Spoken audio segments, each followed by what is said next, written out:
Hi guys, hope everyone's well and welcome back to the Improvement Podcast. In this episode, I'm going to touch on how to distribute your calories on a daily basis if your goal is to gain muscle or lose body fat. So I'll go over kind of what to do depending on what phase you're in, depending on what your training time is, and also just talk about kind of the rationale behind it. So quick update on myself. I'm currently, I think, around about 22 weeks post show now. Training's going very smoothly. Literally hit a 4 plate deficit stiff leg deadlift earlier today, which I was really chuffed with. Not a ton to touch on, just looking a bit softer, looking a bit worse over time, but getting a bit bigger over time, which is part of the process. And if your lifts are going up and your form's remaining the same, then long term that's what's going to contribute towards progress. So it's a case of looking worse to look better in the long term, which I'm fine with because I love the training aspect. So in terms of how we should distribute the calories. So first of all, what matters most is going to be calories in, calories out, meaning how much calories you're consuming in and how much calories you're consuming out. That's what's going to be most important. That's what's going to drive your progress forward the most. Not, let's say, the placement of your calories. If you eat all your calories close to bed, but you're still eating less than you're burning, you're going to lose weight. If you eat all your calories at the start of the day, but you are eating more than you're burning, you're going to gain weight. So timing's kind of irrelevant when it comes to what happens with your body weight. Can it have like effects? Definitely, but it's good to remember like the main needle mover is going to be calories in, calories out. So if you're kind of gaining very rapidly throughout a gaining phase, your placement of calories isn't an issue. It's how much calories you're consuming. But after that, distribution does matter. Obviously, it's not going to be the biggest needle mover. It's not going to be the biggest driving factor or something most important. Uh, and in terms of your priority with how you distribute your calories, it's going to be adherence. So adherence matters more than again having the optimal placement, because if something's optimal, it's no longer optimal if you can't adhere to it, if that makes sense. What's optimal is what you can adhere to over the long term. So you want to make sure what you're doing you can consistently stick to, and part of that's going to be influenced by things like hunger management. It's going to be influenced by things like enjoyment, what works for your schedule and your routine. So just make sure whatever you're doing, you can first of all stick to. So if I'm saying this certain setup works well, but for whatever reason you can't stick to it, let's say you can't adhere to sticking towards your calorie goal because it is too difficult to manage hunger, then that's not optimal for you. So make sure you can adhere to whatever you're putting in place. That is optimal. Good adherence and great adherence is what's optimal. And in terms of some influencing factors on kind of where to place your food and your calories throughout the day, it's going to be like training time, what phase you're in, and how high or low your food is. And first of all, to touch on protein intake, so what matters most with again protein is hitting your daily protein intake more than where you're having it in particular. That again, that's going to be the main driving factor, just like how much calories you're consuming is going to be the main driving factor of your body weight. So you want 2 grams per kilogram of body weight, as I've touched on many times in the past. You can get away with slightly less, but there's not much downside of having a bit more, except from being a bit more of an expensive macronutrient. So with your protein distribution, it depends on your meal frequency. A good place to start is if you struggle to reach your protein goal or you're just not sure how to kind of work it out. Think about what amount of meals you want to have on a daily basis, taking into consideration your work commitments, your hunger levels, what's going to allow you to stick to it best, and also on paper, I'd say trying to get anywhere from 3 to 6 isn't a bad idea. I'd say minimum 3 if you're wanting to try and kind of get the most out of things, but ideally even 4. And the reason being is whenever we consume protein, granted we're having at least 28 grams, maybe 25 grams, we'll spike muscle protein synthesis. So if we can do that more times throughout the day, that's going to put us in an anabolic position, a position to build muscle effectively more often. In other words, put us in a positive position to grow more often throughout the day. And granted, that is spaced 2 hours apart. So if you can have like again 4 meals, 5 meals instead of 3 or 2, that's on paper superior. And when I say or not even meals, protein servings, protein feeding. So it doesn't need to be like a massive meal you're having. When I say it's a meal, it could literally just be a protein shake and some fruit, or just a protein shake itself. But ideally, having multiple protein sources are a good idea. And the reason why you want it 2 to 3 hours apart is to stimulate muscle protein synthesis, and then needs to go back down to baseline after it's been stimulated to then be spiked again. If we try and spike muscle protein synthesis by consuming protein every hour, it will actually have like a blunting effect and it won't be spiked effectively. So yeah, establish how much times a day you want to eat. Go for around about 2 grams per kilogram of body weight in terms of your protein. And a good way to distribute it per meal is work out your protein goal, how much times you're eating, then divide it by the number of times you're eating. For example, if your goal's 200 grams, because you maybe weigh maybe 100 kilos or just below that, it's not a bad idea being slightly above that 2 gram per kilogram.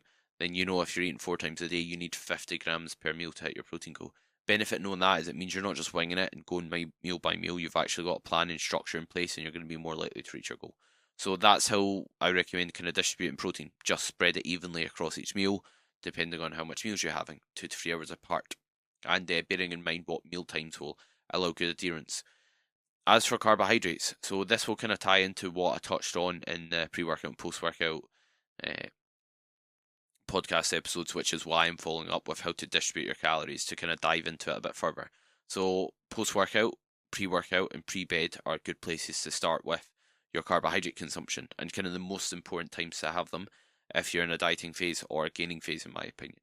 And the reason why pre-workout, so we've got enough energy to facilitate good performance so we can keep our blood sugar levels steady throughout the session. Post-workout, we want to make sure we've got carbohydrates to replenish glycogen stores. It can also improve our ability to recover and also put us in an anabolic position to build muscle. And lastly, pre-bed. The reason we want them pre-bed is it can promote good sleep quality. When we've got no carbohydrates available, cortisol will be released to basically liberate fat as an energy source. In other words, when you've got no carbs available, your body will use cortisol, stress hormone, to then get energy from fat in your body.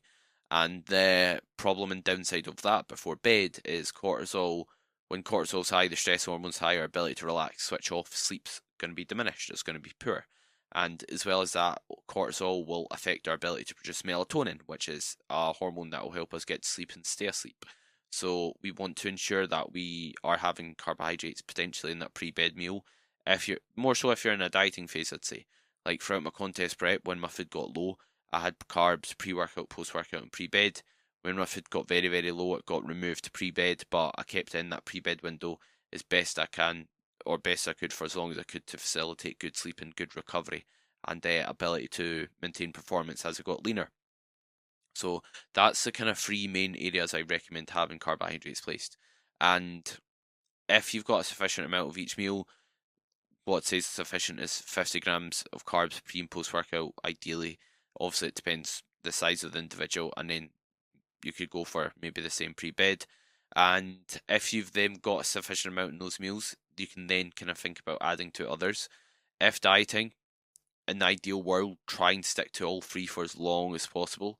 Again, adherence is a caveat to that, but again, sleep's super important, so you want to make sure that's not kind of compromised. And if you are in the position where you don't have the ability to kind of keep carbs in all those meals, I'd maybe consider, sometimes it's not due to giving yourself a lack of time, but consider could you give yourself more time and could you alternatively just work your expenditure up to cause fat loss to facilitate fat loss instead of slashing your food further. And I'm going to give kind of an example setup that I recommend doing. If you do have like a sufficient amount of carbohydrates in that pre-workout, post-workout meal and pre-bed, that's when I'd recommend adding to other meals throughout the day. And if someone's on 5 meals, for example, let's say they're training after 4, what I'd typically do in terms of setting up someone's nutrition is I'd keep the first meal pretty carb free for as long as possible. Just because if, let's say they've got an office job, for example, they're not training first thing, they've not got a lot of activity. If their food's not extremely high, then I'd keep that meal carb free and then place kind of carbohydrates in meal 3, meal 4, meal 5. Once those kind of meals get quite high in terms of carbohydrates, I'd then look to add carbs into that second meal, and then when food gets extremely high, let's say they're on 4,000 calories plus, maybe 4.5, struggling with their hunger, I'd then add them to that first meal.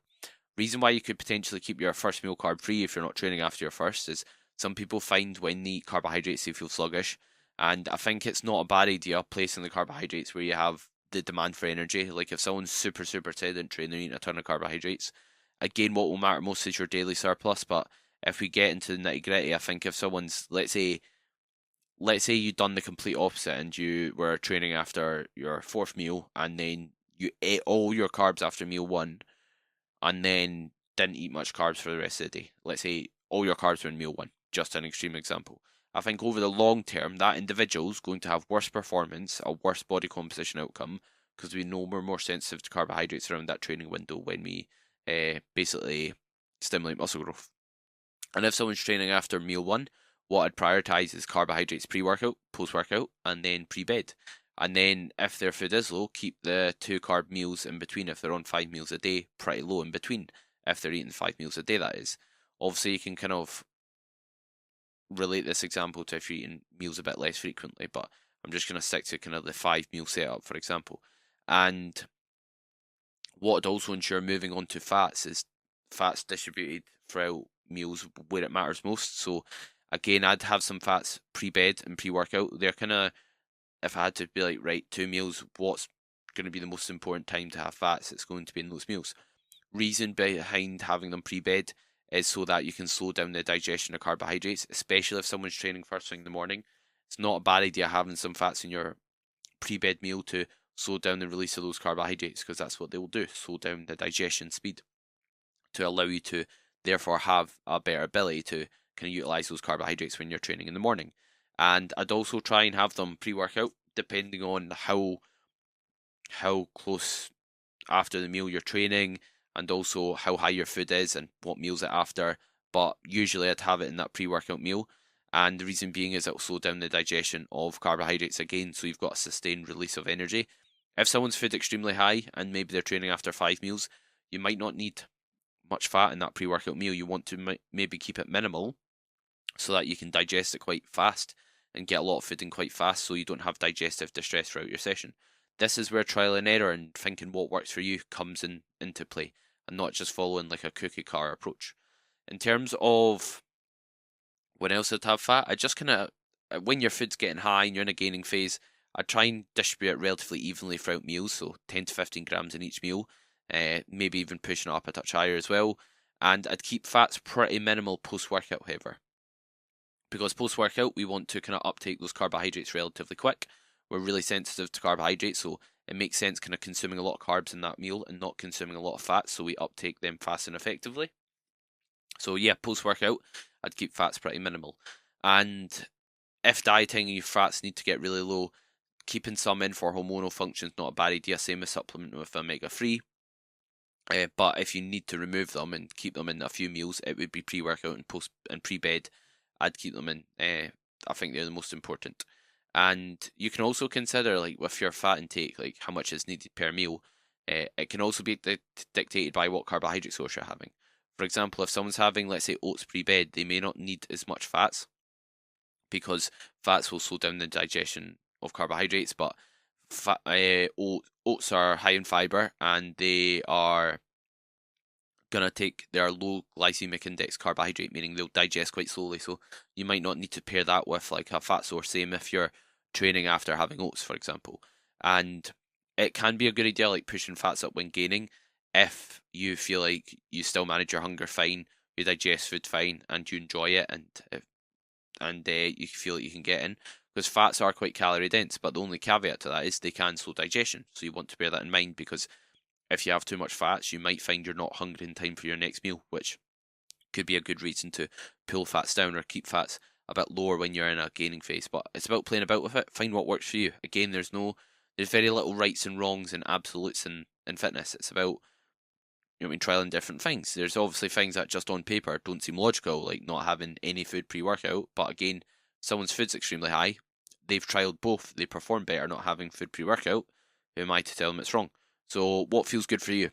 Try what I've said, but don't be afraid to manipulate it. Don't be afraid to adjust it accordingly. And bear in mind, adherence matters most. Like if someone's trying to slam all their carbs pre and post workout to maximize their progress when they're dieting, but they can't stick to their diet while they're dieting as a result of that, then that's no longer optimal. That's no longer best for them. Obviously, what I'd say is work on your discipline, work on your adherence, think what else you can do to help yourself adhere, but also bear in mind again, adherence matters most.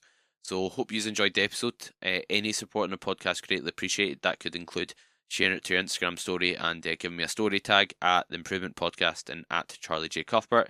Could include liking and subscribing if you're listening on YouTube or watching on YouTube, leaving a comment, or just simply leaving a rating or review if you're listening on Apple Podcasts or also Spotify or whatever other platform you're listening to it on. Have a great day, and thank you very much for everyone watching or listening.